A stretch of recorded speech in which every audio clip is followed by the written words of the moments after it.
into the most amazing month of the year, December, where the economy gets a bit stimulated by the expenditure, and people stimulated by the expenditure, and people be all over the place. Salaries are earned before 30 days, and it's family time. We're celebrating, but before December, the entire month of November has been a month of love for us here at Cruise FM as we celebrate 14 years of being the biggest in the game.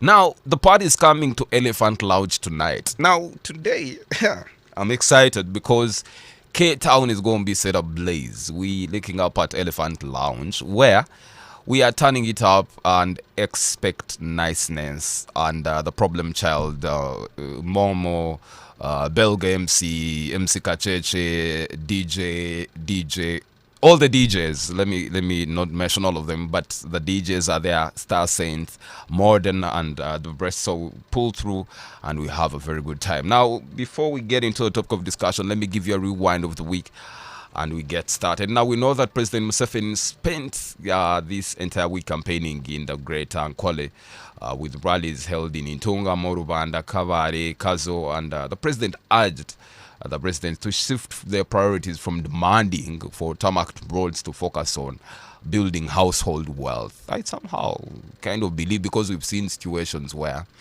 road is constructed and all that the residents do is dry their maize and whatever products, agricultural product they produce on the boards, and they literally don't use it for any purpose that is very good for the economy. But it's a very good wake-up call to the people of Ankole to focus on strengthening household incomes.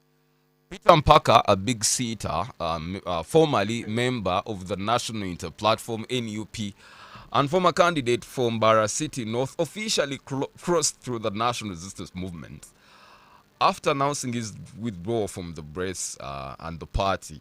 Now, I have hosted Peter Mpaka as a member of the National Inter Platform for many years, and he was previously in 2021 stood as a mayor for Mbara City, and now as member of parliament for Mbara City North.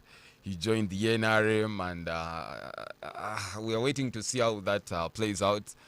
We shall have him in the near future so that he gets to explain to the listener, to the big sitters out there, of how this turn of events has come to be. Now, opposition leader Robert Chagulanyi Sentam demanded the resignation of Justice Simon Byabakama, the chairperson of the Electoral Commission, accusing him of presiding over a biased electoral process marred by police brutality there. Then one person was pronounced dead after a political rally held by opposition leader Robert Chagulanyi Sentamu, popularly known as Bobby Wine, turned deadly on Friday after police reportedly opened fire on the attendants. Now, that's our topic that we'll be talking about tonight, this morning, because things have created some kind of detour. We thought there would be would have tranquility in the campaigns and peace and harmony, and but things have turned very different. Now, the Independent Electoral Commission asked voters not to keep at polling stations after voting. This comes after the National Inter Platform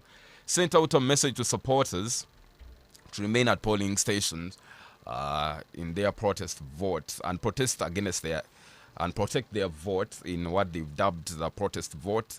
Then the presidential campaigns have taken a very turbulent turn, where a couple of people now are talking about injuries. Were all delighted and happy that the campaigns had started off very peacefully, but now things have created change. You can be a part of the conversation this morning when you drop us a message on 912 Cruise FM on X and 91.2 Cruise FM on Facebook. We are live, so you can watch all that is happening on Plot 12 Multilane. When you type in Cruise TV on TikTok and YouTube, you'll be able to watch all that is happening here. For the stretch of the next 2 hours, up to 11 o'clock, we're talking about the state of the presidential campaigns. To help me discuss this and much more is Musa Kwatanese, who is the deputy RDC for Wampara. I have Musingus Wahab, who is a lawyer. I have Mr. Edgar Mtundisa, who is a petroleum engineer, and he has a lot of interest in youth affairs. And I have Sifa Safi, who is a political analyst and big seater. Let me welcome the four of you. I'm expecting Deus Mobiru Mokalazi, who is a policy analyst, to be joining us shortly. Good morning, Musat Kwatans, and welcome to the big set. Good morning, my brother Banyaji. Good morning to my comrades here in the studio, and good morning to our dear listeners. Musat Kwatanse is my name, the Assistant RDC Rwampara District, and appointed by General Kinergawa as one of the 16 members on the National Task Force for the Patriotic League of Uganda in the specific Department of Media. I want to welcome our dear listeners to this show, and I also want to call on our listeners. Please, those who are on social media, you have seen what is ongoing with our brother Canary and the wife, and it sends a big signal to the young people that please, we have to prioritize families ahead of our jobs, ahead of our other interests, because it looks like most of the young people these days go in marriage when they are not yet prepared for it, and even when they are not groomed, because past days usually parents would sit you down and teach you on morals, on what happens there, so that when you are going to undertake that institution, you know what you are going in. So dear parents out there, our elders, stakeholders, churches, please come up and guide young people, because what we are going in is very difficult. I thank you. Welcome, Musat Kwatan. So good morning, Edgar Twins, and welcome to the big set. Yes, good morning, Twanaji. Thanks so much for hosting me today. It's good to be back, and I think this week will be interesting. Considering that also last week was very interesting, apart from the few instances that you explained. Yes. Where we lost life, the campaigns, very unfortunate. And also, as you know, throughout from last week, this week, we had a great event of Nyege Festival. Though this time wasn't in Jinja, but was in Kalangala. I hope it bettered our economy a bit. Yes, he definitely did. Things were very pricey. People were making times 5 profit and 5 usual price. And I think it was beautiful. But also I was impressed to know that actually this event is not as bad as people always paint it. It has a lot of good things that make it as a normal event. Okay. Yes, thank you so much. I'm good to be here. All right. Msinguzi Wahab, good morning and welcome to the big set. No. Get a bit closer. Yeah, good. Good morning, Mr. Wanyaji. I'm very thankful and grateful to be here today. And my name is Musinguzi Wahab, right? I'm a lawyer and a human rights activist. And I would like to... Is it also true that you belong to the People's Front for Freedom? Absolutely. I'm a member of People's Front for Freedom, and I head the chapter institutions, the university chapter institutions at PFF, the party of democracy, the party that guides the rule of law, and actually the party that will bring a new Uganda in the future. So I would like to maybe jetson what we see on social media about marriages and whatever.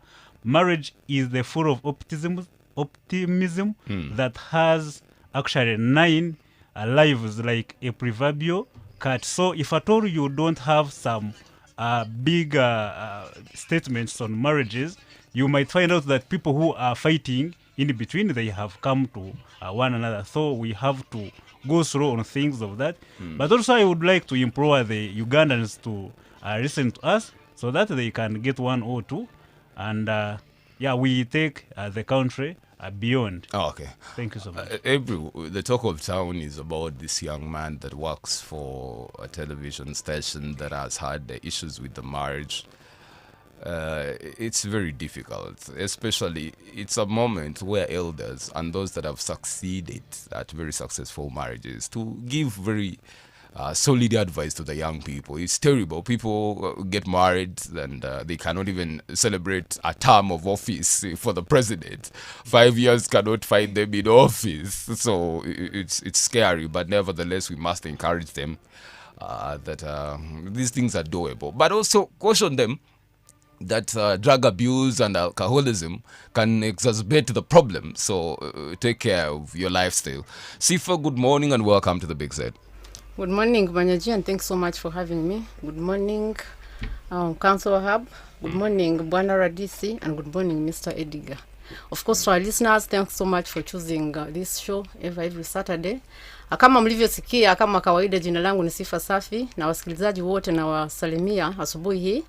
Na ningependa sana kuambia kwamba tunangoja Mheshimiwa Rais siku ya siku ya mwisho first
Bold, it's real politics.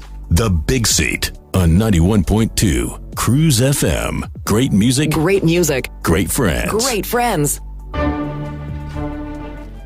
We are back. It's 31 minutes past 9 o'clock. The Western Uganda's biggest radio station, 91.2 Cruise FM. Great music, great friends. My name is Wesige Banyaji, and I want to remind you that you can be able to listen to the show. If you're out of frequency, you just type in cruisefm.com//stream. You'll be able to listen in, and then Cruise TV on YouTube and TikTok. You could be able to watch all that is happening here on Plot 12, Moti Lane, opposite Ntare School. You simply branch off Ntare School. And we want to appreciate those that have been a part of the journey. 14 years of being Western Uganda's biggest radio. Now we're taking the love to Kasese.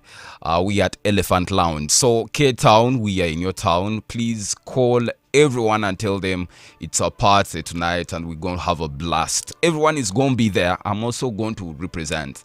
Now John Turinawe, who hosts Enyanji, will be with us in Kasese. He comes from that area, so we expect the love. But the people like Madilu and there's so many that are in Hima and love the big seat, we can't wait to see you. I'll be able to give out a gift, courtesy of Western Uganda's biggest radio in this hour. But before we get into that, let me have us talk about the topic. With me in studio is Musa Tukwatanese, is the assistant RDC Rwampara.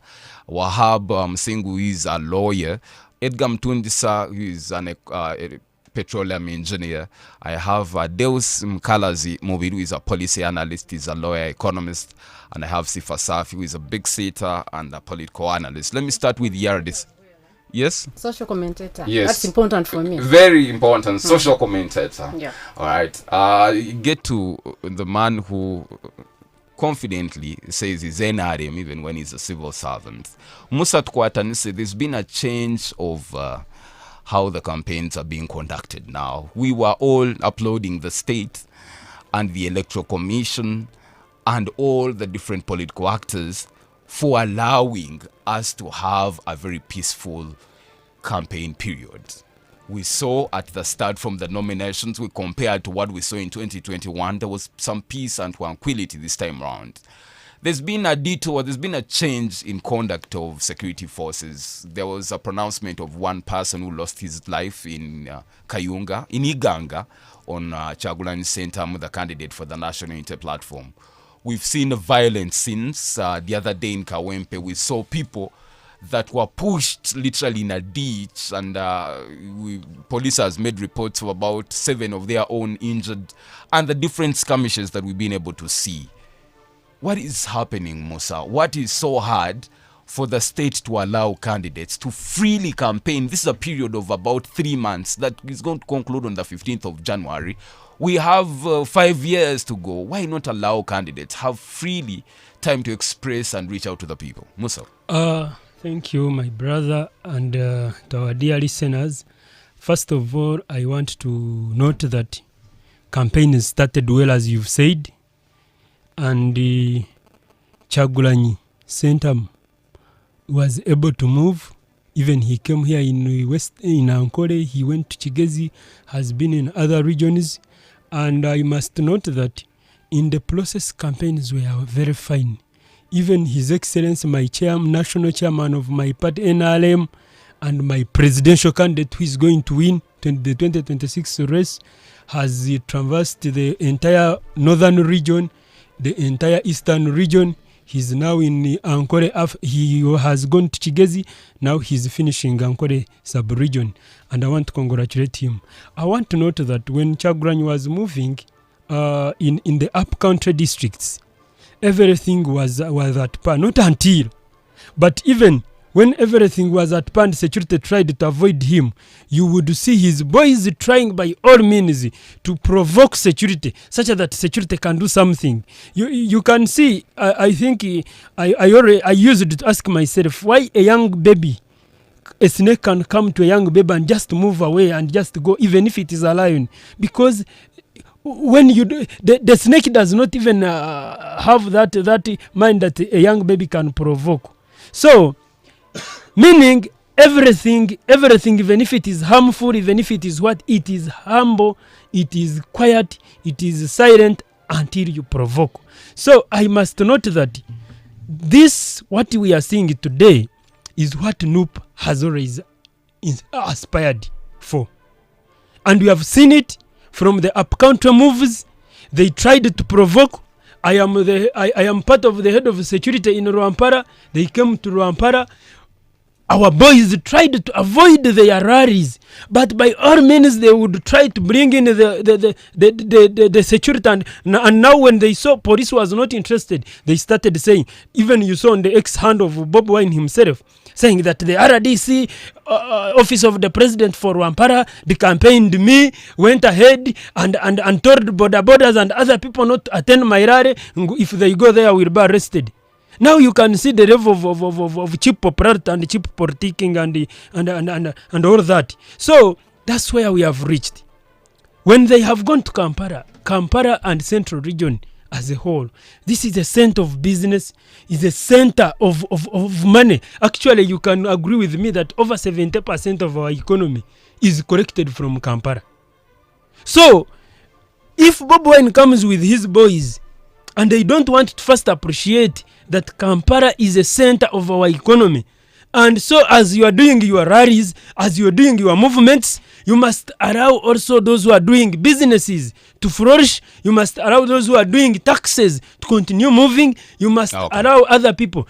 If you don't have that in mind, Mr. Aradis, how would you explain scenes of police officers spraying pepper spray, tear gas directly to individuals in their faces? How do you explain use of canine dogs in a political campaign? How do you explain some of the scenes that we've been able to see where police officers, even under normal circumstances where the venue has been gazetted for a particular candidate and campaigns are going on, a presidential candidate is addressing a rally, and a police officer is busy spraying tear gas or pepper spray or rubber bullets to individuals that are attending in a gazetted place where the Electoral Commission is aware this candidate is supposed to be? How do you explain some of those things? Now, Mr. Banyaji, I don't know whether you have followed these campaigns, especially when Bobo Wine has tried to enter Central very well. I don't know whether you have followed. No. There is a scenario. What I'm saying, you're talking about elements where there's a procession and perhaps security forces are almost thinking of losing control and they have to use reasonable force to restrain the numbers. But we are talking about videos that we've seen where a candidate is on a playground speaking and police is using tear gas to spray people that are listening to a presidential candidate. This you've seen. The same question you're asking me is the same question I want to pose to you. Do you support the situation that happened at Waise Warwick's Hardware, where we saw, even the videos are there, where we saw a number of NUP supporters throwing stones to peaceful security forces, police, and at the end of the day, we even have over 7 policemen who have been injured, announcing injuries, and nobody is concerned about them. All media houses have ignored that situation, and that's where everything started from. By the way, now on that very note, why are all media houses ignoring that situation where NUP supporters were seen in a broad daylight holding stones, throwing them at police, and police was keep peaceful, not tear gassing, not throwing bullets, but the supporters are throwing stones. Thank you. Edgar, you've seen some of these situations, but we must also recognize that the state has a responsibility, right? Maintain law and order. And, you know, even when we are in a campaign period, business has to go on. People have businesses, you know, to protect. You know, we don't want to see a situation where someone's shop is being looted, or people are losing property, or people are losing lives because of numbers. Police has a responsibility in that case. Do you think we are only being so judgmental on police and other security agencies not being aware of the task at hand? Yes, thank you so much, Manaji. First of all, I think all those are excuses, because then if you want to protect a businessman, I don't think the best way is because you've seen people on the street, then you just push in tear gas. In fact, I think that even causes more of the problem, because what happens is that even the guy who is a shop attendant has to run away. Their shops are open, all of a sudden, instead of closing them peacefully, now they just also have to vanquish, and everything with the property goes through. But I think, Mr. Manaji, there's a very big problem. We have normalized this whole issue of violence in elections. You saw when our brothers and sisters here in Tanzania, for the first time, had almost a similar election. They were all sudden, and it was a very big deal to them because they hadn't seen such level of violence, which was almost a very usual big deal here in Uganda. And I think that's something which we must regret. To the extent that when we had, when the election was done, and we had different reports, the African Union was talking about, was against the violence. The SADC, the observation mission of SADC was against the violence in Tanzania. But the East African Community Election Observation Mission was actually showing nonchalance, was showing that everything was okay, the election was fair and just and all that. And when partly some people say maybe it's because it's where at the headquarters of ESC were, but also some say maybe it is because the leader of the Election Observation Mission of the East African Community was yours truly, Dr. Speciosa, the former vice president in Uganda. So the idea that for her, probably in her mind and her team, because they are used to this violence. So to them, all those incidents were free and fair election, and that's why their report was very different from the one of AU, from the one of SADC. To them, there was no violence. So I think us normalizing this thing, really, even when the RDC is here, this should really be something that we view as very primitive and sad. There's no way we can normalize where there's an election and then all this tear gas, because really some of these are just sheer excuses. You saw even where the routes are known for Bobi Wine, the guy before he reaches there, he meets like 3 blockades. Edgar Police has been able to say, wait, if you're going to Chapa Playground as an allocated venue, what is the point of having to make pit stops at High Street, at Mahembe Gente, at Mile 5 before you reach Chapa Playgrounds? But you're going to Chapa Playgrounds. That's where your venue is. Why are you making different pit stops? These are not allowed and cleared by the Electoral Commission. What the candidate is doing on his way to the gazetted venue, he's doing pit stops, literally creating venues along the way. How do you expect the Electoral Commission and the security forces to deal with such a situation? Can I ask, it's a very simple question. Mr. Wanyaji, I don't think the Electoral Commission has any powers whatsoever on that. Mr. Wanyaji, if you came from Bara going to Kampala, we stop you from stopping by Masaka to Gonja. Why is that a very big different issue? No, but it is kind of different. It's a bit different because here we are talking about the security forces being able to manage numbers, being able to protect people. For example, if Bobi Wine at Zebra Crossing here at High Street, if he decided to stop there and then people gather around him, how will security forces be able to protect the shops along High Street because of the numbers? Some people will be genuinely in excitement to see the presidential candidate, but there's a wrong element who will go to use the opportunity to loot a shop. You see, Mr. Manager, now you have a very big trouble with that argument. Like I was saying, number one, I'll give you an example of Gonja and stuff that you can say it's just personal, you're not a leader, so there's no havoc. But secondly, Mr. Manager, is that how do you expect a presidential candidate to move? But also, if you compare, I've not seen any instance where M7 has been stopped because he made a stop. You have seen all these things. M7 has stopped on many ways when he's going to a particular place. But we don't say, oh my God, he's going to cause havoc. And again, the argument from the RDC maybe I could say he has his security, he has all these things, which could be the same issue. Be there when he was making a parish developmental tour. But these days in campaigns, His Excellency President has sticked to guidelines of the Electoral Commission. Okay. No. Yes, so with that logic, in the per diem where he stops, does it stop people from coming up together? How come we couldn't disperse that population? Because again, the insecurity would be there. It doesn't matter whether the event was an election or the event was per diem or the event was the PDM. So if the issue is about security, then the same argument should apply there because again, there will be gatherings. Let me engage Sifa at this point. Sifa, we were all proud of government, the state in particular, for allowing all candidates to have a free opportunity to canvass support across the entire country. And we had words like, are we even in a campaign? This is different. This is not the state of Uganda we know that is brutal and is out to lynch the Wananchi.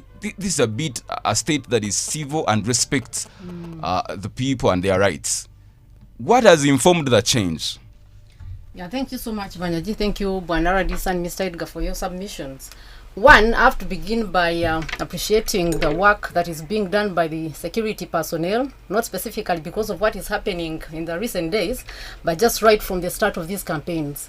I want to tell you, Banyaji, that we have to appreciate the fact that, of course, when we come here, sometimes we don't speak because we want to please some people here and there, but some of us, I told you, I cannot gamble my conscience.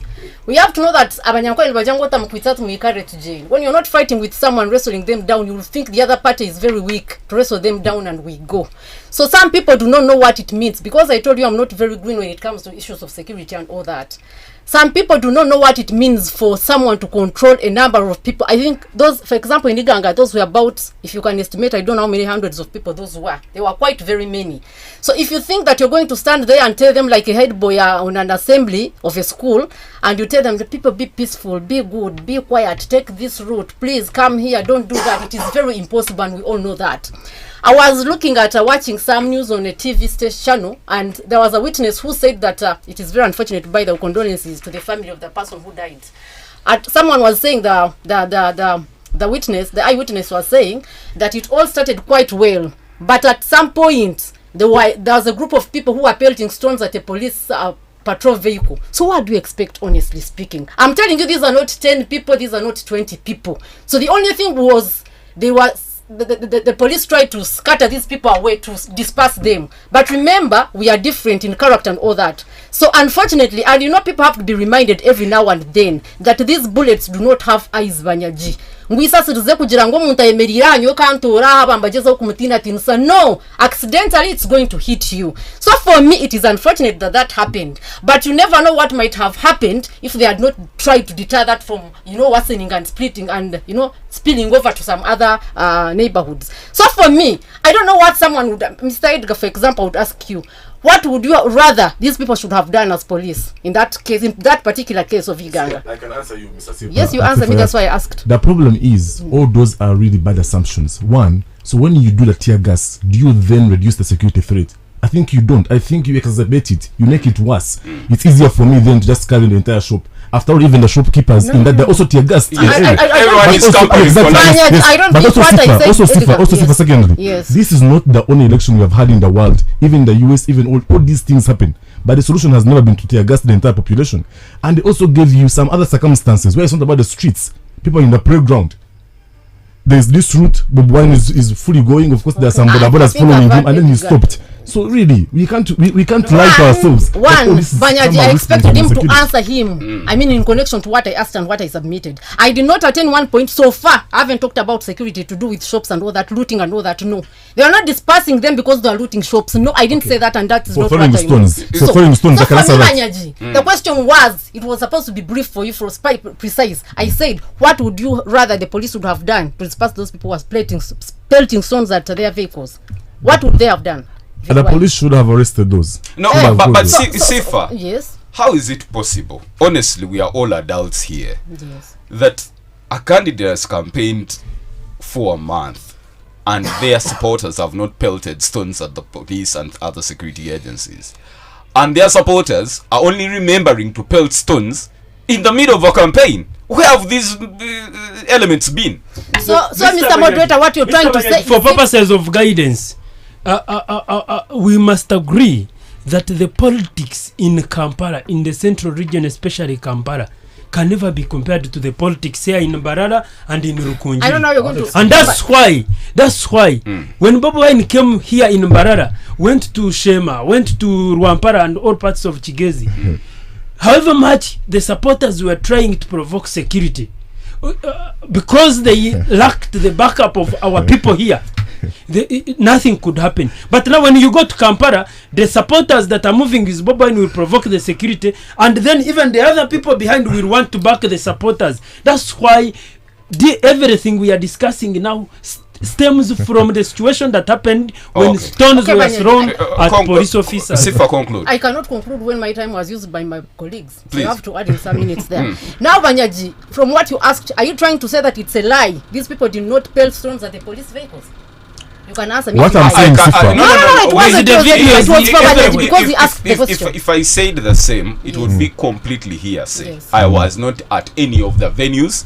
I cannot confidently say I saw a supporter. Actually, whatever we are saying here is hearsay because we weren't there in these specific campaign venues. We weren't there, but some of these things are evident everywhere. But I'm continuing with my submission. Please. But I want also to tell you that some people were saying right from the start, even us here, we said it. Anyway, when we speak some people comment that No, please, the Lunyankole is acceptable. Is acceptable, yes. So some people are making losses, especially presidential candidates. For them, they benefit from the chaos, the violence in their campaigns. That is when they get attention, they deserve internationally and all that. So we did not expect that these things were going to end peacefully. Bakamba manyangu tebakwiza kufunamu. So I think they said let us try to wait a bit till the middle of this thing or till towards the end of this thing. So for me, I'm not surprised. Their candidates win. Of course, I wouldn't really be surprised, Banyaji, if they told me that something had happened at Mr. Mugisha Muntu's venue. I would really wonder and ask myself questions. But for this Noop and Mr. Bobby Wine, I'm not surprised. We expected that. Okay, but also, Banyaji, I want to tell these people that the thing is like this. If President Museveni, the incumbent, the president as we speak right now, because our laws in Uganda do not say that he steps aside as we get another one. If he can be very, very, you know, you've seen him on venues, when it comes towards 6, he tries to tell people, let us summarize, it is coming to time. Kana abasaku general abirajubya electoral commission akenda ngo atayenga shayi 12. What about the rest? Are they special? So finally, Banyaji, nyoni nsaba munonga ngo abakuturikiza. Let us continue to be peaceful, especially as the supporters. That person died. Aferire family ye n'abanyabuzari. Others were injured for their families and their own. These candidates will not want to know. But also, Banyaji, ngenda kugamba, there is something that happened. I saw an old woman, I think she's around 100 or something. But yoba muchiriza because she was, I don't know, injured trying to follow Bobby Wine. We all have candidates we like, and it is your right to like someone the way you want. Konka at 90 or 80 years. I want you to kuzaa mwanyo katejereza kandi atakakushaga. Why would you be on the road, you know, trying to move around and like that? So people, let us know where we stop from, because Uganda does not end with this political campaign. Thank you, Sifa. Wahab, the question I want to place to you is, we've been here and thinking, are these campaigns with all this peace and no scenes of violence and all that, the young people are now charged up and are excited about the tear gas and the bullets and everything. Is everything playing according to the script of the expectation of some political actors within the opposition? Well, thank you, Banyaji. As per the elections in Uganda, I think in law there is what we call precedent. So we are believed to have now those things in these elections. I first and foremost condole and sympathize with each and everyone that was injured, those ones that lost lives. But indeed, as Ugandans, we have to stand tall to speak about democracy. Whether you belong to which party, whether you belong to which region, we have a right to criticize this non-discrimination. We have to describe this, to criticize this unfairness. We have seen the Presidential Elections Act mandates the president, a presidential candidate, to organize the campaigns in a very free and fair manner. When you say that now Honorable Bobby Wine is not supposed to use the route that President Museveni uses, that is unfairness.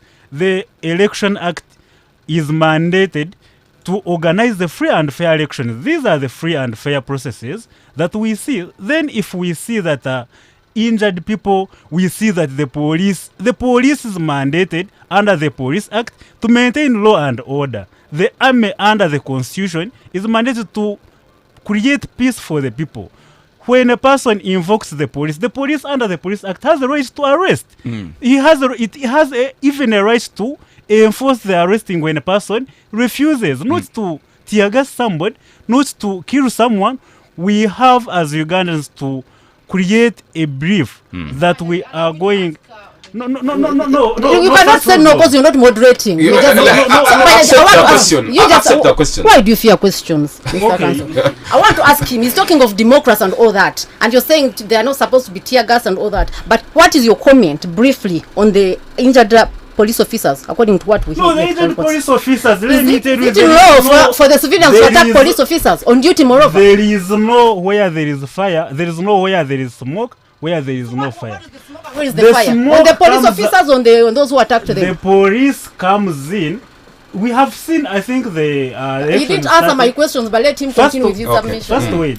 This election started some time ago. We have seen they were peaceful, not until they came to Mbarara and they started getting these chiboko, wanting to. Why should you bring the discriminatory statements in the? We are all Ugandans.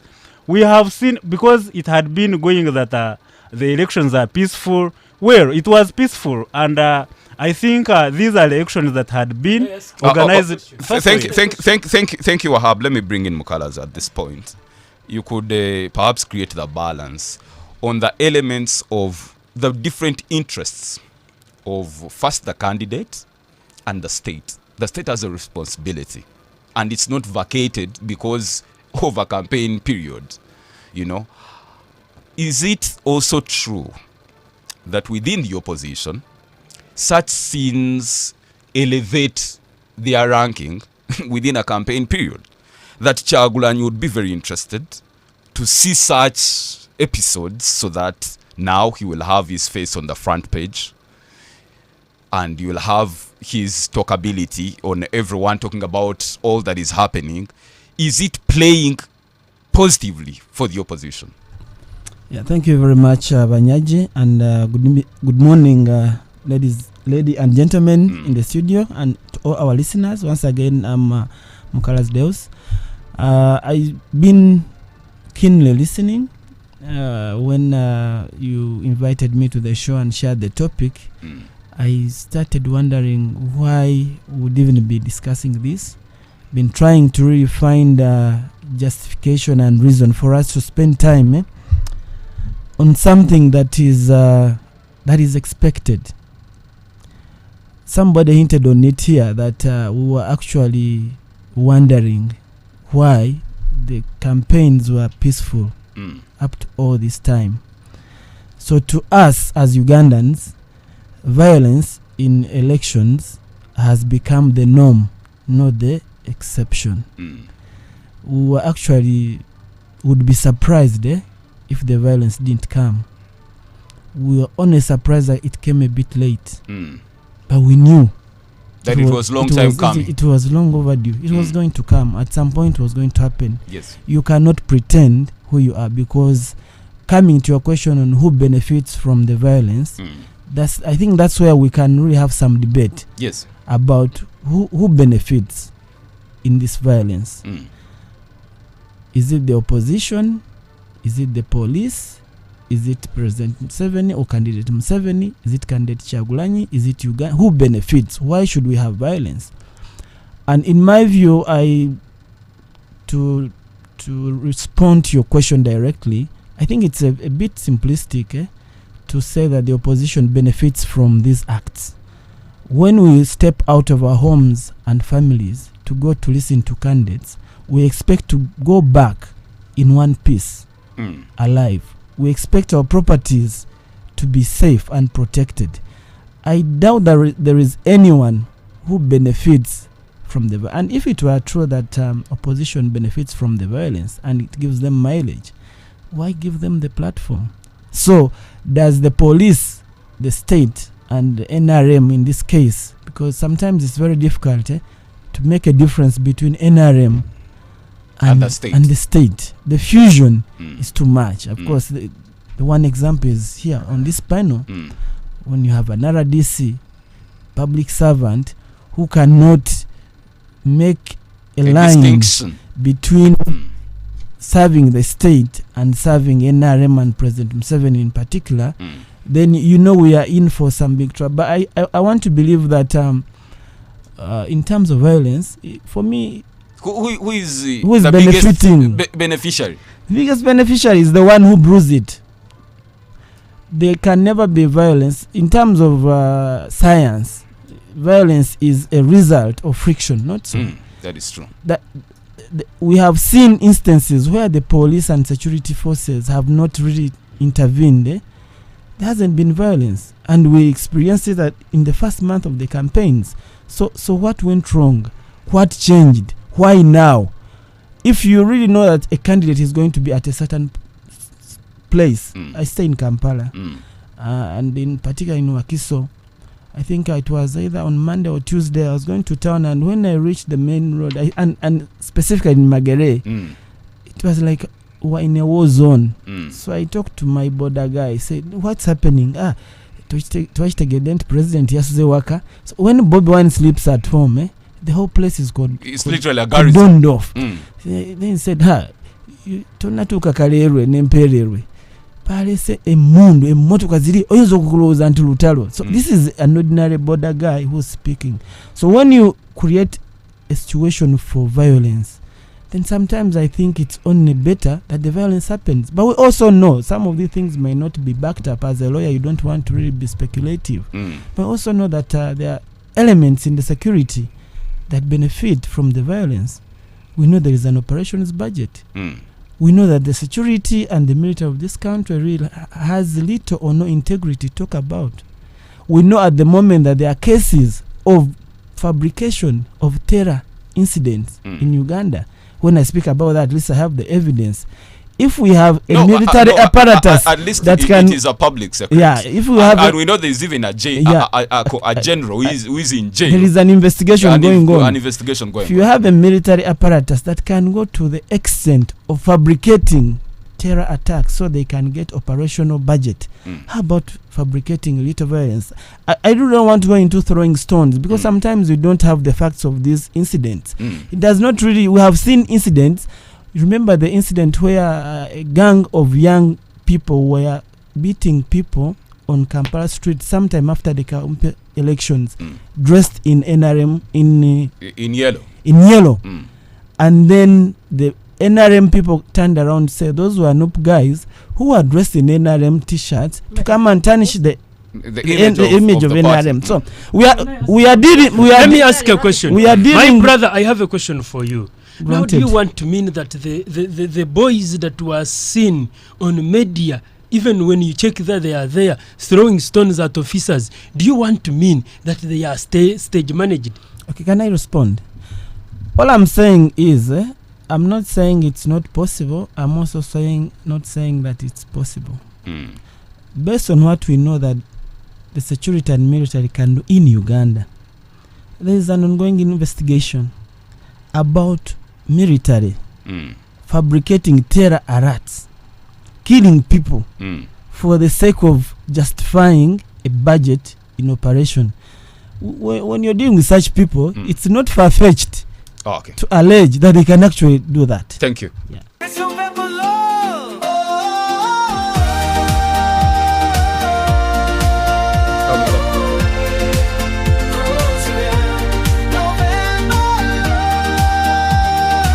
Alright, it's about that time you get to win yourself a hamper. Now, Baka Electronics, visit Baka Electronics and Electrical today and walk away with a smile. We have solar systems, batteries, Bluetooth speakers, woofers, and all types of electronics. We are located along Mbaguta Street, just opposite Central Market. Reach us on 0774 465271. Baka Electronics and Electrical. Best prices over. Now get to win yourself a hamper courtesy of Baka Electronics and Western Uganda's biggest radio. You get to answer 1, 2, 3 questions. You get to walk away with that hamper. November Love. Have you won yourself anything? Nothing. Is my time to call. Tell me your name. Agaba Blight. Agaba Bright. What's your favorite show? It's the Morning Addiction. Who does the Morning Addiction? It's Belga, Eve, and Monique. Belga, Eve, and Monique. How many years are we making? 14 years strong. Where are we tonight? We are at Elephant Launch in Kasese. Tell us one of the best experiences over the time you've listened to the radio. Well, it's that time when Cruise FM was blessing its November Love and it blows in the sun. Oh, yeah. Who's your favorite presenter? MC Belga. Okay, give me your number and where you at. 070 141 141 50 80. Where are you? I'm in Isingilo. Congratulations, Agaba Bright. You win yourself a hamper courtesy of Baka Electronics and Western Uganda's biggest radio. So you get to walk away with 2 hampers. Congratulations. I come on Friday. You come on Friday and pick it up. Thank you. All right, we link up in the second hour of the show. We get to get feedback from you. And I'll be able to open the lines on 752-912-912 and 780-912-910. We are 912 Cruise FM on X and 91.2 Cruise FM on Facebook. My name is Wesige Banyaji. Turn that your dial. Will be right back. Good morning. This is the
great friends. Great friends.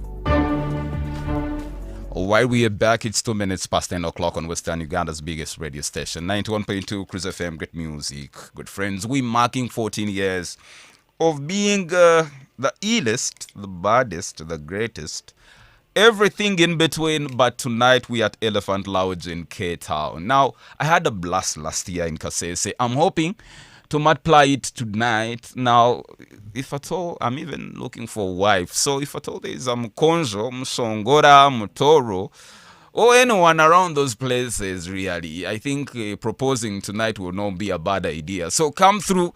If you're a lady and you're single and you're looking for a fiancé and a husband, I'm going to be proposing at Elephant Lounge tonight. Get that opportunity. So if you rub shoulders, I'll be able to recognize you, and then we get to kick off that.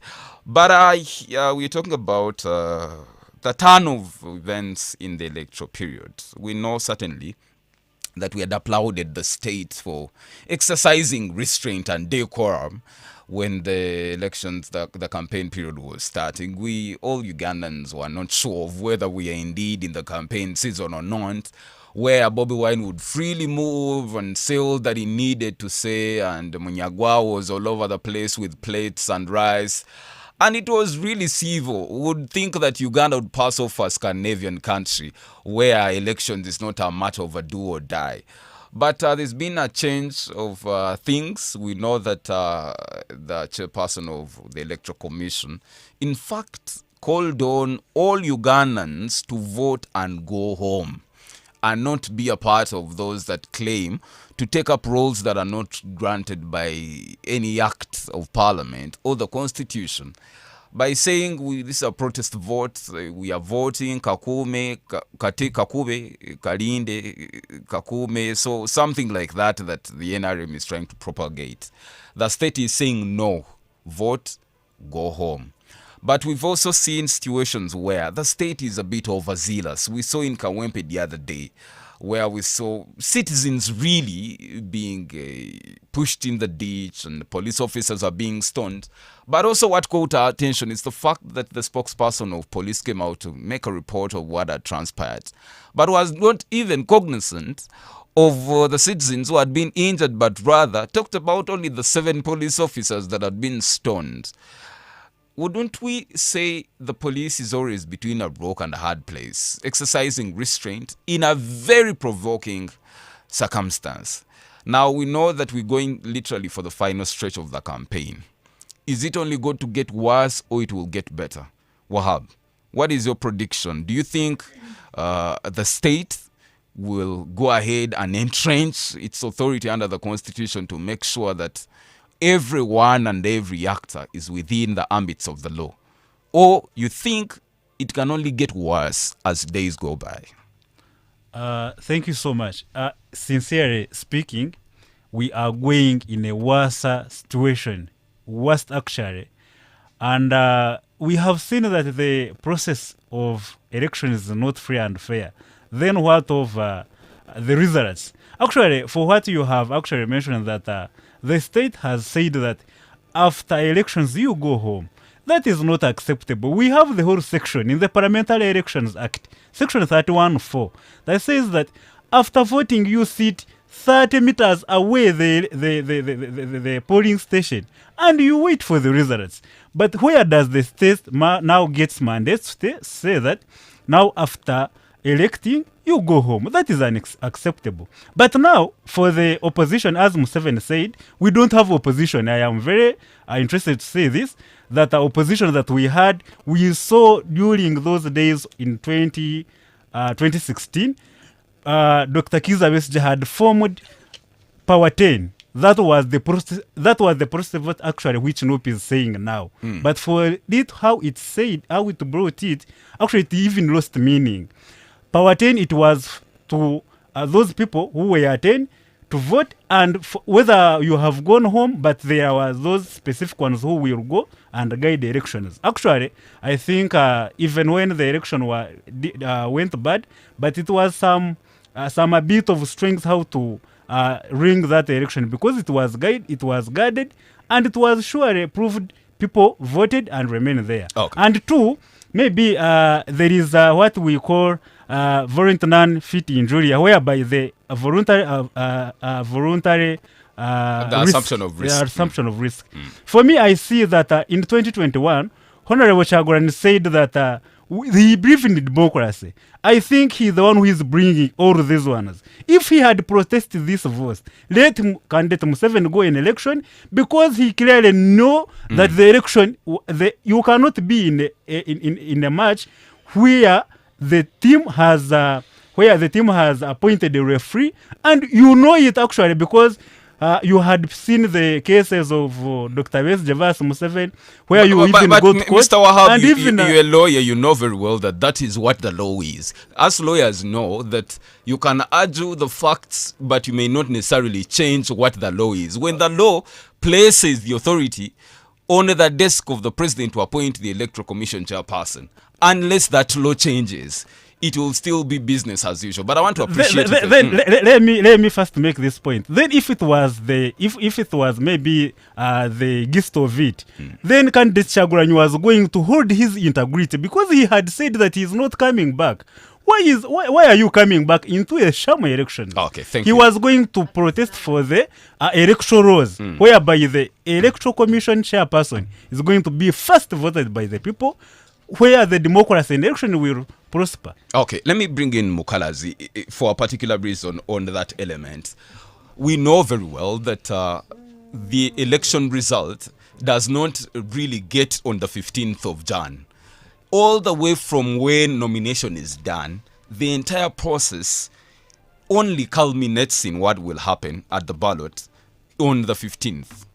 The political parties that have categorically clearly said, this is a protest vote. We are voting to simply demonstrate that we are tired of the status quo. But we know we are the majority. The state is against us. We are building cells to protect the vote and remain at the polling station and ask for accountability for the vote we've cast, because we know we are the majority. Police is saying we are not going to accept. The Gari that you're talking about is not going to happen. You will vote and go home. Do you believe in the aftermath of a credible, free and fair election to give us a legitimate president, even all in consideration of all that is happening? Yeah. Thank you very much. First and foremost, I think I agree with whoever believes and thinks that the election we are going into lacks credibility, and the outcome is pretty much predetermined. And I go to the issue of then why engage in a process and exercise whose outcome you're convinced is already known. Of course, I wouldn't want to go into the discussion of whether people should stay or not stay at the polling stations after voting, because that's an issue of the law. It's not about the police. It's not about Biabakama. It's not about me or you to determine what happens after I cast my vote. The law is very clear. My colleague has already stated it very well, that after voting, you have a right to either stay or go away. And it's really shocking that the Electoral Commission chairman, who is at a level of a judge and pretty much understands the law, would be the one caught on camera saying something like that you cannot stay. But I want to encourage and send a message to all Ugandans who are going to exercise their right on the 15th and any other election dates, that we, much as the rule of law does not really get enforced all the time in Uganda, it's the only thing that we have that you can stick by. So after casting your vote, please don't go away. Nobody should threaten you that you cannot stay. The law gives you protection that you can stay away 20 meters actually from the table where you cast your vote, and whoever wants to chase you away from the polling station will have to explain where they get that power and authority from.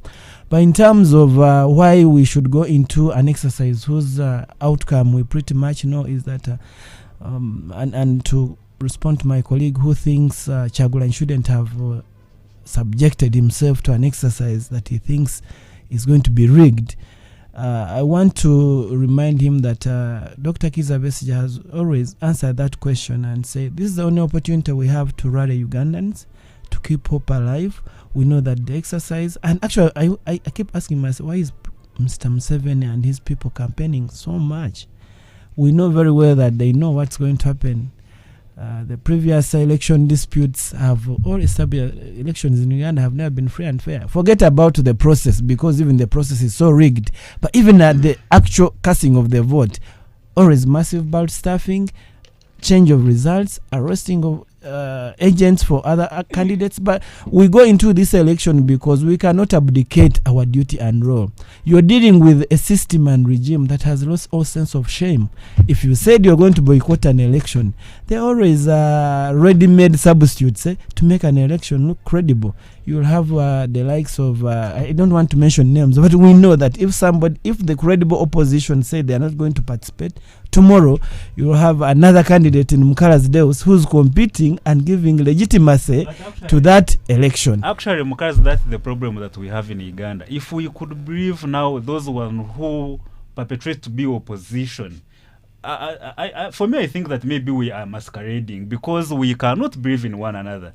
If but you see what Mukalas is simply saying. If there is a boycott of a legitimate opposition figure, there will be a crop up of someone who will pretend to represent the forces of change and will eventually legitimize the process. Yeah, that's why I say that those ones who perpetrate to be opposition candidates, they are masqueraders, because now if Honorable Bowen cannot say that I am boycotting election, Munyago of course will not, we will join the election. That's why I say that we cannot, we are not Ugandan. He's a Ugandan, but now what is he fighting for? He's fighting to be a president. Will he? You're not So sure. that can only be pronounced on the 15th. Yes. Yeah, that's the reason I was avoiding mentioning names. Yeah, for me, it's not easy. Actually, it's not easy to determine who is genuine and who is not.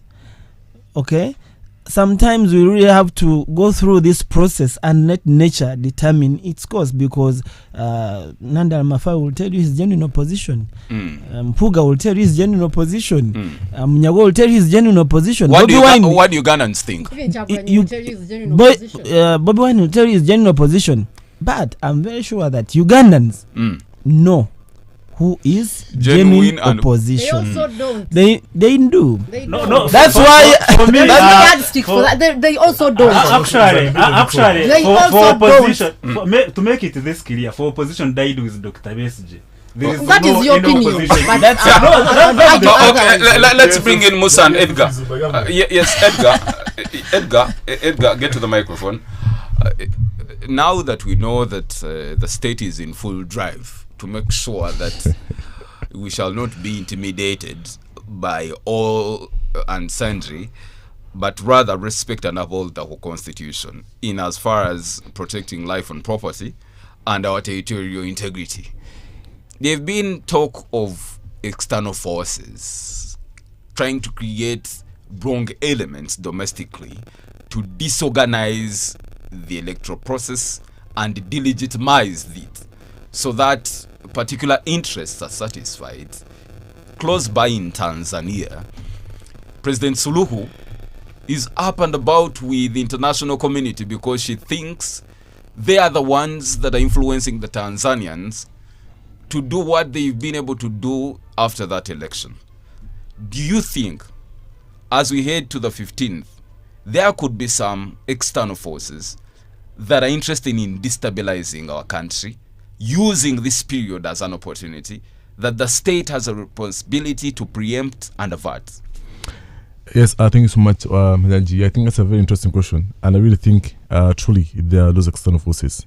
There always have been. And I can also say, of course, again, since I don't have, it's not official evidence, but I have heard from people who actually know, and from the experience of the last elections, where the government of Uganda has actually averted some of such threats in the past elections. So it's not just this election, these elements have always existed. Of course, as anyone also who knows, this is how normally regimes change in Africa. And it's even where, as normal people are usually used to say, on how the enemies of certain countries like the US and etc. this is a kind of the period where those governments are fully taken out of power. So in such, of course, instances, that's true. But also now, like for the case of Tanzania, I think some of it is really sheer madness and sheer stupidity, especially for their leader to even mention that. Yeah, so you cannot do a sham election as they did, and then somehow claim that when the people stand against you, it's still about external forces. I think sometimes external forces can be a force for the good, especially in those circumstances. I think they should really put the pressure they're putting to Samia Suluhu, if that is right, that they're actually even interested or they're doing all those. I think there will be legitimacy for them to do that, because otherwise it was really a very sham election, so you can't pretend. Okay. Now, however, there was something which was very interesting on how my brother here now was telling us he's from PFF, but then he's also conceding that all this, there's no opposition. So I wanted to inquire from him to make it also very clear for us. It is very PFF, contradictory. Yes, is an arm of the government, is it? You can answer that in a yes or no without wasting a lot of time. Is PFF part of government? PFF is not part of government. But then why do you say that opposition doesn't exist? Opposition doesn't exist because we have failed now to think one. We have failed to come under one umbrella. If our leaders could now come under one umbrella. You sound like you want to eat your cake and have okay, it. Sir, yes. No, answer that. Actually, let me first make this point. For my time, we've understood. We've understood. Let's not derail. We've understood this, but also wanted to add on this whole issue, because there is a question on where you thought the electoral commission should have been voted by the people. I think that's a very interesting fantasy, because I can guarantee you, even in your usual normal elections, let's say even just at university, where there's no state, there's no ideally, but you hear those rumors. This candidate is by the state. This one is by the state. So in any election, even though you say the EC is to be voted by the people, these elements will still emerge. At least we might not suspect any of the rest. But the conduct of Nandala Mafabi having a convoy of cars, he looks like his campaign is fully lubricated. It looks like he has the resources to run the campaign. This is not very synonymous with the opposition elements, especially the FDC. This is not how it has been for the years they've been struggling with minus Besigye. It's not been the case. So it only be prudent that Ugandans suspect that, wait a minute, this man out of the blue is having a successful campaign, fully funded, and there have been allegations of money from the state and government and the NRM, then Ugandans could be suspicious. But I want to engage Musa Tukwatans on something before I come to the rest of you.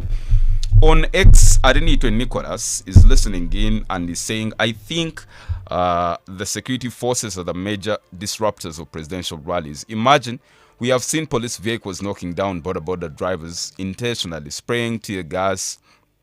Let people design forces must not be non-partisan. Oscar Wilde is saying campaign violence shows rising tension. To avoid death and damage, police must act fairly, protect the supporters, and the Electoral Commission must remain neutral. Nasasira Isaac, you're saying the problem is that the police officers always have bias of non-NRM rallies. Orishaba Marcel, big contributor, you're saying in this regime, a leveled ground is a dream. Violence is always expected. Then let me end with Gilbert Mohanji, who is saying security should treat themselves as patriots, and presidential candidates should also control their people's behavior. Pierre, Ambrose, Alexis, you're saying, I think all the presidential aspirants should be given equal chances of talking to the voters. Now, I have big seaters that are catching the show, that are sending me messages. It's important that I air their contribution. Apollo to Musime, who is listening in all the way from Tsoro, he's saying, let's look at some facts. Bobby Wine heading to Kayunga immediately after setting off the place. The police tanks loaded the tear gas to join Bobby Wine's motorcade. Looks like the situation is predetermined. We have not seen these tanks accompanying any of the other 7 presidential candidates. We saw President Mjisha Muntu, who you're calling your president, walking to Mbara Central Market, having a light chat with traders. The violence at NUP rallies is too much that police may end up injuring their own.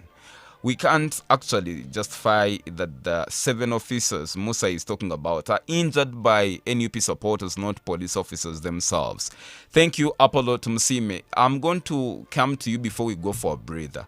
There's something that Mokalazi here raised. He said, we are aware that there are even wrong elements within the security forces. Those that want to budget to use the budgets that are allocated for operations to create things that don't even exist, threats that and manufacture their own threats. Musa Tukwatanise, as is the army and police manufacturing these threats to simply walk away with taxpayers' money and account for it? Mr. Banyaji, if that was the case, I repeat, if that was the case, NRM government would not be in power. Because for any political uprising, for any political instability, for any instability in any country, if the force is not having a uniform voice, if the sister forces are not collaborating, I can confidently tell you that the system collapses. That's why His Excellency the President, being a founder of the NRA now that produced UPDF, clearly understands the role the force plays in ensuring stability in the country.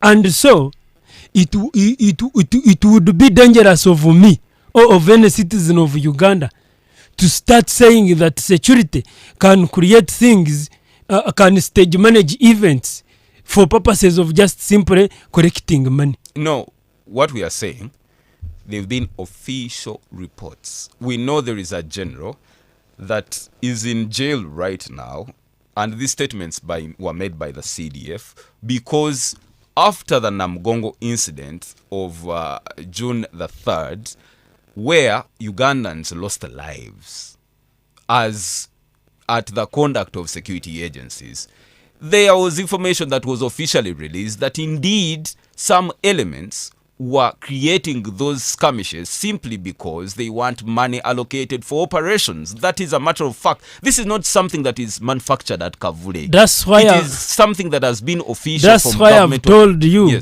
that because we have a very strong security system, even a smaller wrong element that may uprise is easily identified and dealt with immediate effect. Okay, thank you. We're shopping for break. When we come back, I will ask Sifa whether the NRM is simply scared and they are gripped by a lot of fear that this young man, Kyagulanyi Ssentamu, terrifies the state so bad that they think simply allowing him to roam around would create an insurgency. And before we know it, government would be out of power, and they're simply protecting and reserving this power. After the breather, good morning. It's tough. It's bold. It's real politics. The Big Seat on 91.2 Cruise FM. Great music. Great music. Great friends. Great friends.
Politics.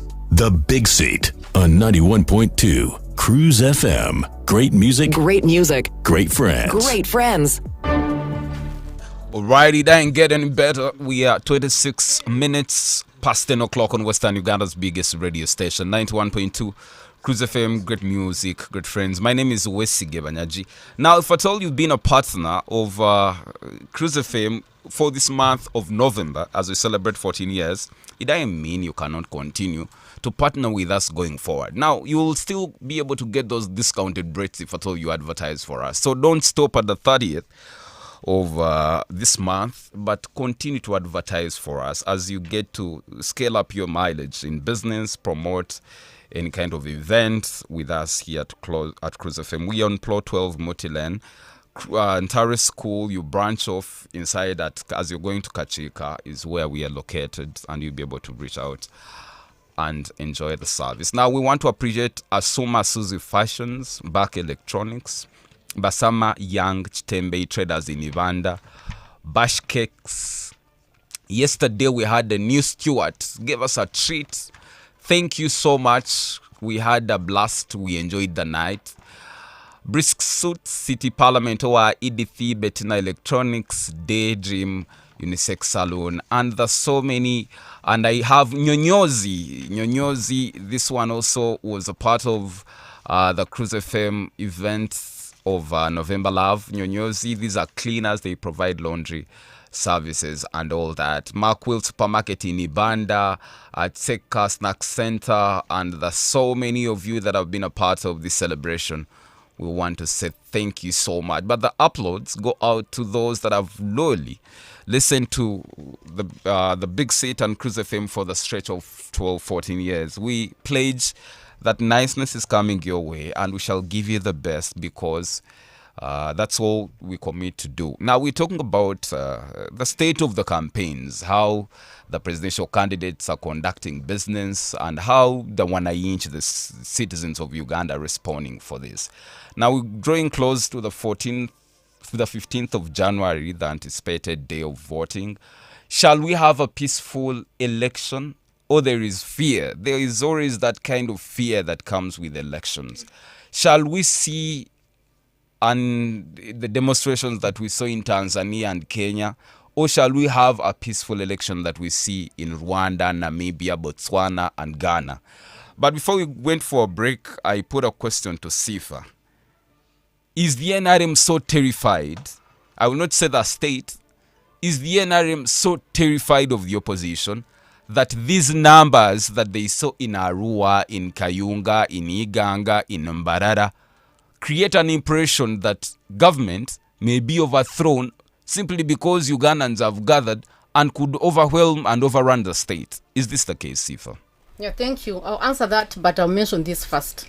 One, Banyaji, you have to know, actually there's someone who sent a message there. He said presidential candidates should be able to control their supporters, and that is correct. I told you here that Banyaji, some people look at these presidential candidates as their all. So they believe in whatever you tell them. If you tell these people to be chaotic, because we have seen several, for example, Honorable Chagulani telling people, don't do this. I saw him the other time they were going to visit Wisbero or something. He was telling them, don't fight police, don't do that. And they were doing that exactly. So when he tells them do this, they will do it. In other words, he can be able to control these people even much more. Even if you asked me, you can control these people much more, even better than security themselves. So for me, presidential candidates. Then there is this issue of vote and go. Someone said the law says this. But let's not be slaves of the law, especially with the due respect to the lawyers. Some of the lawyers think law is everything. Drink law, eat law, sleep law, everything. Because let me tell you, I've severally given an example of COVID. We saw COVID, we were all here. There are some laws that are never there because we don't know what is coming in the future. You treat it as such. There are bylaws, don't do this, don't go here, don't go there this time and all that. And we believed it. Though there are some lawyers who thought they wanted to go to court and challenge. Where is this section? Where is... So, if they said that there is a voting polling station, for example, Banyaji, Nkache, and the numbers are overwhelming. So Mr. Mukalazi here said it is 20 meters, and we all know that 20 something. Let's not make it 20. Let's make it 30. Then you start quoting laws and whatever. So if they say vote and go, I did not hear Mr. Biabakama saying nope, vote and go. NRM vote and go, DPC will stay or PFF will stay. So it was general for all of us. You can't pay. You don't. I think they understood what I will guide. I'm trying to say it was not selective. It was genuine. Vote and go. If he had said opposition vote and go, I would also question that and I wouldn't be happy with it. But he said people vote and go, and he gave examples. Actually, there is a lawyer I saw. I was very happy with. By that time when it was from Maloko, was a good show. He said, "Let us not be so rigid. Depending on where you are and the situation at hand, let us cooperate." That is what we should be telling our voters. Then another thing, Banyaji. No. What I am asking, let's allow Sifa so now we got something for people to ask. Then I'll be able to place the ball on your court. I thought everybody had heard Mr. Biawakama say that, and I didn't expect such. Sifa, please. Then Banyaji, there is this issue of journalists. I want to tell you that we say one thing and do another.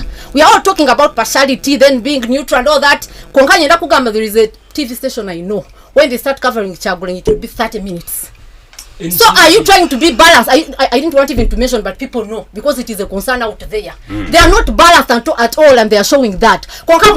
Neutrality, give the same airtime to Museveni, the same airtime to Chagulanyi and all that. I want to talk with be balanced by reporting even what is going on TV. Sifa and Musa, the UBC has been taken to court.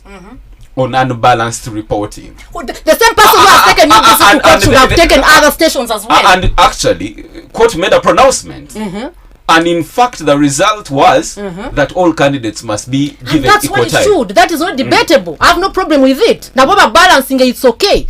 So, the same person who took UBC to court should have taken another station before even UBC. What I'm trying to say, Uganda, if we are condemning one thing, condemning it, why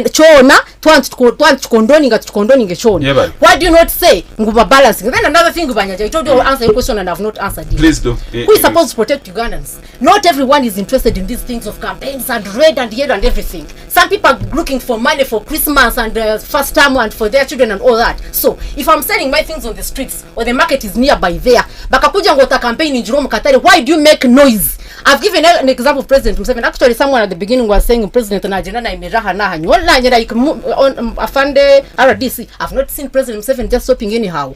So who are you to cause chaos in the streets, in town and whatever? And some people think when we are talking about that Banyaji, we are talking about Chagulanyi. I don't know why they think so. But every other person, guidelines the electoral commission, go to a gazetted place and wait for your people there, or let people wait for you there. That should be very okay.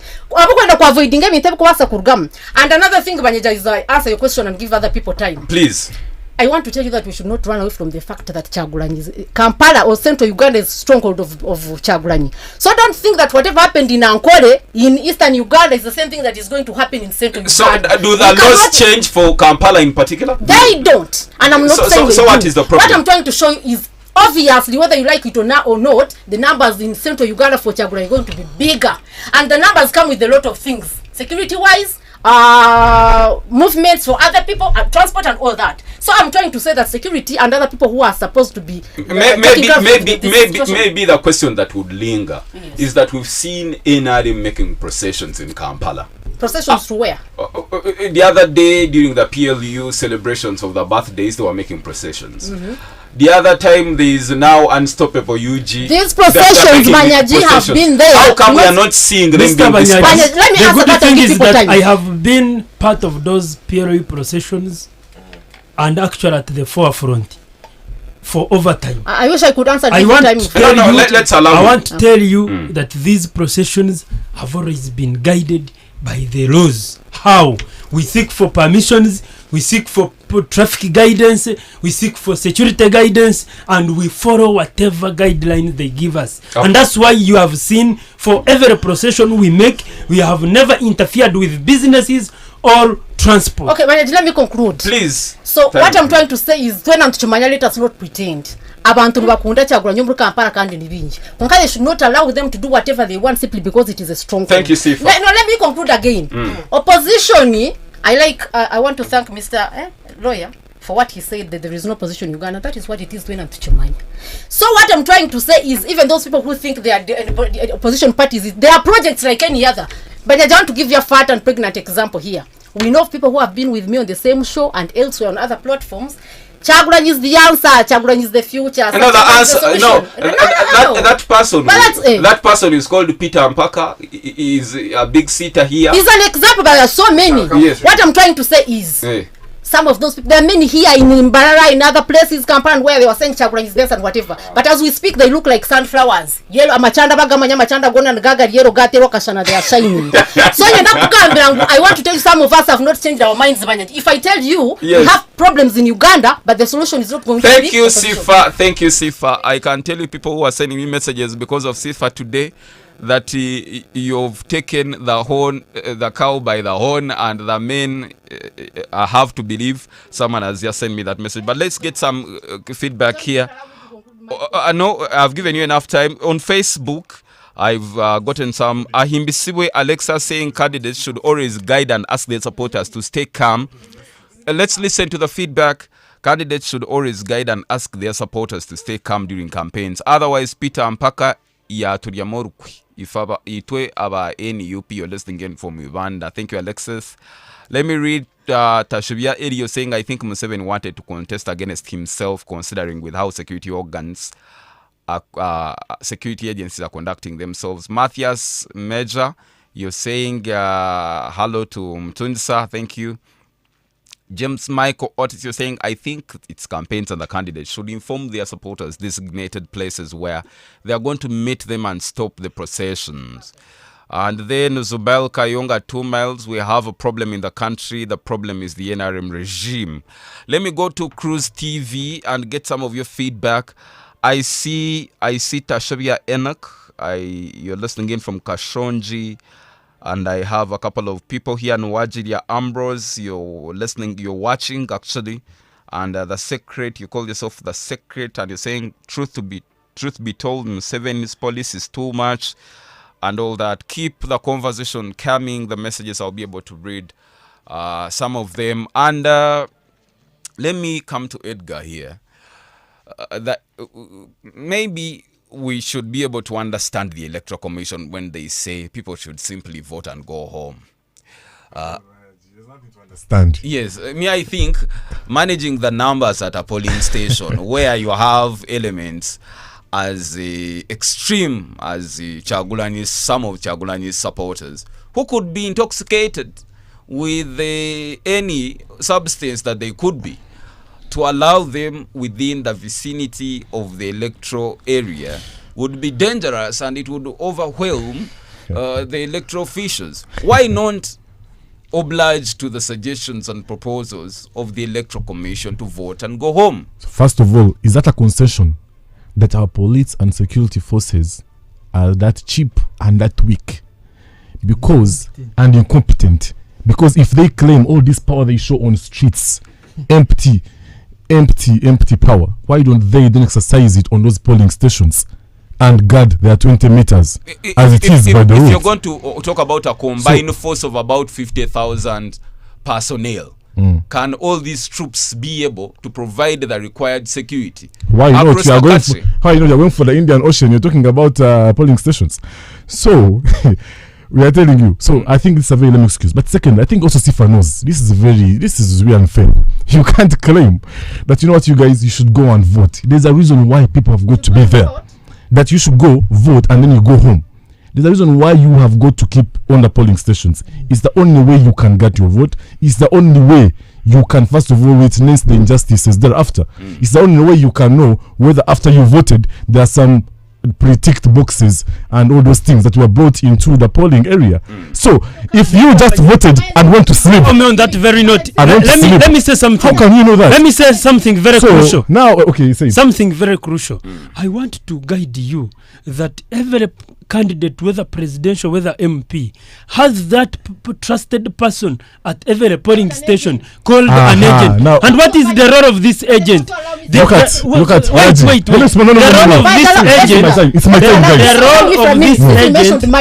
role of this agent is to make sure he clearly notices whatever is happening. Okay. He even has the power Let me come to that. not to sign the declaration form I think in the point- case he has witnessed any Banyaji, altered also Mr. Raji, results. on the same Mr. Banyaji, Raji, let me I wonder which country these people have been staying Banyaji, in. briefly. Sifa Mr. allow Edgar was very clear. Actually, that's why I gave an example of COVID. Ebintu tubitambuze nko kwembere kweli. I do not say that everyone should vote and go like Mr. Byabakama would suggest. I hold a different opinion depending on the situation at the polling station. For example, I nakuba nkaka view and the polling assistant through the security there bakaja mwenda abantu mujenda sigaro by agents, that would be fine. Konka if the No. if the venue is very peaceful, No, first of all, there are few Sifa. people there, you can sit Yes, depending on, first I of mean, all, as long as you sit in a Sifa, different first of all, that's not fine. But secondly, you can't have your cake and then eat it. Sifa, you can't claim because the debate here was about to become a statement. Now you want to narrow it to the different circumstances. Of course. No, wait. Banyaji, please, Wait, don't listen. put words It's in my my time. mouth. It's my time. Listen. Please, but You've don't lie talked. People against have me. listened to you. Yes, but Now let don't me make lie. my analysis. And your analysis So without you my name. cannot. Okay, Well, yeah. you would not So you name. cannot claim that. But secondly, we are not here to debate those petty, circumstances. But that's what we're Because wait, debating. if we were into those circumstances, then the debate will never end. But that's what again, we're debating. Sifa, let's allow it. that is just illegal. You just cannot justify that. But I think my point is taken clear, right? So there is no way you can ever justify that. And I think I've made it clear for you why when you vote, you've got to stay there because it's the only way you can. This nonsense of saying agents that you have agents on come on. So how will you guarantee that when people stay there will be no these excuses of that we will be So even if they stay there? now beyond that, no, I'm not finished because there are many issues here which are really conclude. yes, just big rise. I think the listeners should really understand them. Secondly, Nigeria is the point on the processions by PLU, to which our assistant RDC here responds and says, I was part of the processions. We always follow the laws. I think that is sheer nonsense. For everyone who has been in this country, we already know that even when we had, for instance, that time of Vestige, 2016, throughout even just recently, security forces would interrupt even private meetings. Why? Just at a hotel, meeting a friend, they come and interrupt. Was there a procession? Was there what the security was imposed there? So it is not something new that security agencies, they have actually always used this public management order in a way that is not fair, and in a way that just is segregative depending on the party they want to punish. I think that's also clear. Now lastly, Sifa again here, interesting, we talked about how if Museveni can follow all the timelines and reach the sessions on time, who are you, Nope? Reach on time. Now I'm going to respond to that. Finish in time. Yes, and end and finish on time. Yes.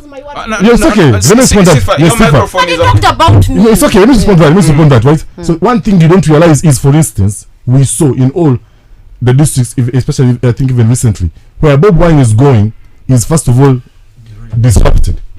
So if he's supposed to reach at a station at 4 p.m., he ends up reaching there at 5. But why is it so now, how do you expect that person to end on time? William Seven has never in his life of democratic elections ever faced such challenges. He will arrive whenever he wants. He can arrive earlier. You will never hear all this. We will have the processions for the birthday of the sun, and wherever Kampala will close the streets, will close all that. You will never hear anything. But when and this is on record, guys. This is on record. When NUP, there are many instances where NUP has wanted to hold its functions, and it will even notify the police in accordance with public management or I think order. It will do all these things, and again they will be disrupted. But this is not news. So let's not pretend, guys. Let's get some feedback. Owakunda Bruce, a big seat, who is in Kazo, he's saying the use of dogs isn't a recent law enforcement development. The specialized Uganda police K9 unit uses them for fighting narcotic drugs, explosives, and weapons. In fact, one of the big roles in crowd control and management. So why shouldn't security use them for such purposes? More than 20 years ago, dogs were being used. Life doesn't stop because of disruptive campaign processions of the NUP and their disregard of public order. There are other legitimate interests to protect. Should we ban the country and have to rebuild it after elections in January? That is a question that could be placed at Mutungisa and the Deus Mokalazi. Should we ban the country and try to get the spills after the 15th? I think what Bruce is talking about, he either doesn't know what he's talking about. Yes. I told you I think, and I'm going to give you a reason why. Because of what people Bruce knows, right? This has been the debate even on this show. that whether you use the dogs, whether you use all those things, that has not been really the issue here. Yeah, the issue. That's why they use dogs. Not here. No, not here. No, here on this show this morning. It's actually a talking point. Yeah. Dogs were used. Oh, yes. Which is and it's not which strange. I find Unless you don't know anything No, about that's okay. security. No, that's okay. So where they use the logs, that wasn't that wasn't a major issue of contention in this debate. The issue was on all those other things. For instance, that you will use those for campaigns selectively, why you even have no evidence that these are not supporters, as we already discussed, given the history of the same security forces, right, that will go and fabricate the evidence just so they can earn money for their budget. What tells you, what will stop them from having Edgar Mtungsa wear some some red shirt, and let alone go and throw some stone? So they use that as justification to stop the entire NUP campaign. Okay, thank you, Edgar. Yeah, I'm good. Let me, yes. Speak to the microphone. On the 10th, on 17th October 2025, even before the campaigns started to be violent, the BBC, an international media body, an international media actor in African politics, wrote a statement that as Uganda gears up for next year's elections, the opposition fears the SFC, Special Forces Command, could be used to prevent it from campaigning again. Yet, campaigns were already ongoing. Now the question here, every Ugandan should ask him or herself is, what is the interest of these whites in our politics? Thank you. Let's get to the feedback. Let's get to the lifeline of the show, the telephone calls, before I come to Deus Mukalazi on 752 912 912 and 780 912 912. Let's get to hear from you on what you think about the conduct of security agencies and presidential candidates. The big set. Just lost that call. The big set. Hello. Good morning. What's your name and where are you calling from? Abasa Arani from Mukashari. Yes, please. To the topic of discussion today, for my thinking, leaders who are being contested, they should also control their supporters. Their followers. Okay, thank you. But hello. But I need some November love. Yes, you need some November love. That is correct. So, what's your name? Avasa Aran. Avasa Alan. Where are you? Yeah. Kashari, Madina. Kashari. Yeah. What's your favorite show on Cruise FM? Evening Switch. Who does the Evening Switch? Prince and Marie Antoinette. All right. Which show happens between 11 and 3 p.m.? Lifestyle. Who hosts the Lifestyle? Yeah. There's a show that happens on Sunday between midday to 2. Who does that show and what's the name of the show? Between what? Between midday and 2. It's called the Nyanji. Give me your number. 076. 076. 44. 44. 84. 84. 22. 22. Then 6. Then 6. Congratulations, Abasa Alan. November love. November love. Thank you, Alan. Let's, yes, Deus. Yeah, thank you very much. I know the time is running out. I'll try as much as possible to see what I can respond to. There are key issues that have been raised by my colleagues. One is on the issue of the protecting the vote and staying on the polling station. I'm even wondering why we are having this debate, because for me it's a non-starter, it's a no-brainer. The law is very clear. You don't change the laws according to your whims. So ignore that and go to the next point. Yeah, I need to explain this to the please, listeners. Please, allow because because you brought it up, I don't want you to divert our listeners and mislead them to say that it will depend on the context. If you want that to change, you know what to do. So you go to parliament. I'm not a slave of. Can I submit? Let's allow. Our time is fast spent. Sifa, allow Deus. Can I? Please. Can I submit? Because you see, I wouldn't have spent time on this, but now I realize there's need to do some education. I must do it. Deus, let's allow you. Yeah. It's important that we don't let this culture of ignoring laws to blossom. You don't change laws according to your whims, that you think We don't ignore, but they don't marry the us. situation is going to be this, then you can chase away people. If you want that to happen, if you the lawmakers had wanted only the agents to stay at the polling stations, they would have made it so. The fact that they know they are agents, but also put that provision in the law is important. That's one. Number two, there was an issue about opposition and who is the opposition. For me, I think the opposition is not Chagulanyi, is not me, is not Besija, is not Impuga, is not whoever says the opposition. The opposition are the people who need change. You can actually capture all the leaders of the opposition, but you will not eliminate the opposition. Opposition in Uganda can only be eliminated when you work on the things that affect the people. People are not interested in whether Mukaras is the one contesting for NUP in Mbara City North or whether Mpaka is there. Mpaka has stepped out and joined the NRM. It doesn't mean that there are no NUP supporters. They are there and they are going to support their candidate. So when we're talking about, and this is the problem we have had with Mr. Museveni and his regime, focusing on opposition leaders, using your resources. Every time you see somebody who has allegedly crossed to the NRM, just know that it's your money being used. The money that will be used to provide services is being used on politicking and buying opposition supporters, and you're there cheering and clapping. It's your money.